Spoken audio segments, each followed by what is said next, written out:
ఆర్య, ఈరోజు ఎంత వ్యాపారం అయింది? మేడం నేను లెక్క చేయలేదు, బుక్ లో రాసి పెట్టాను, ఒకసారి చెక్ చేసుకోండి.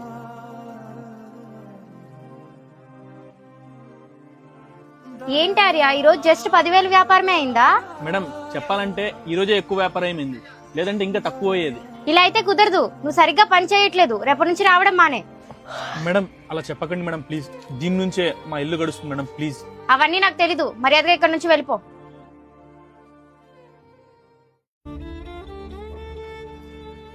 చెప్పండి సార్, ఏం కావాలి? ఆర్య లేడా? ఆర్య లేడండి. పర్లేదండి, నేను మీకు మంచి మంచి బట్టలు చూపిస్తాను. సరే నేను తర్వాత వస్తా. చెప్పండి సార్. మేడం ఆర్య లేడా? ఆర్య లేడండి. పర్లేదండి, నేను ఆర్య ఉన్నప్పుడు వస్తాను.